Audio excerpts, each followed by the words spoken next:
সুইডেনের ওরেব্রো শহরে একটি স্কুলে বন্দুক হামলায় নিহতের সংখ্যা বেড়ে দাঁড়িয়েছে 11 জনে। নিহতদের মধ্যে হামলাকারীও রয়েছে বলে ধারণা করা হচ্ছে। প্রাথমিকভাবে হামলার পেছনে সন্ত্রাসী কর্মকাণ্ড দেখছে না পুলিশ। এ ঘটনাকে দুঃখজনক বলে মন্তব্য করেছেন দেশটির প্রধানমন্ত্রী। মঙ্গলবার স্থানীয় সময় বেলা 12:30 বন্দুক হামলা হয় সুইডেনের রাজধানী স্টকহোমের 200 কিলোমিটার পশ্চিমে ওরেব্রো শহরের একটি স্কুলে।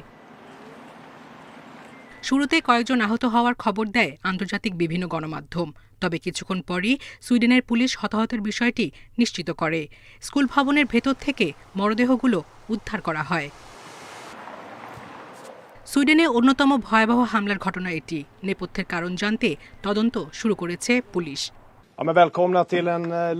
রিসবার্গস্কা অ্যাডাল্ট এডুকেশন সেন্টারে বন্দুক হামলার ঘটনা দুঃখজনক। অন্তত 10 জন মারা গেছে।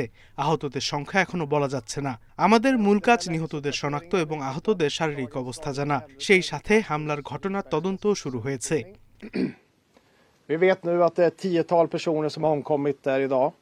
হামলাকারী একজন ছিল বলে জানিয়েছে পুলিশ। কোনো গোষ্ঠীর সঙ্গে তার সংশ্লিষ্টতা মেলেনি। পুলিশের কাছে অপরাধীর কোনো রেকর্ড নেই, সেই সাথে কোনো গোষ্ঠীর সাথে তার সংশ্লিষ্টতাও পাওয়া যায়নি। আমাদের বিশ্বাস তিনি একাই হামলা চালিয়েছেন। হামলার পর নিরাপত্তা শঙ্কায় আশেপাশের স্কুল থেকে শিক্ষার্থীদের সরিয়ে নেওয়া হয়। এই ঘটনাকে দেশের জন্য দুঃখজনক বলে মন্তব্য করেছেন সুইডেনের প্রধানমন্ত্রী। সায়রা খান, ইন্ডিপেন্ডেন্ট নিউজ।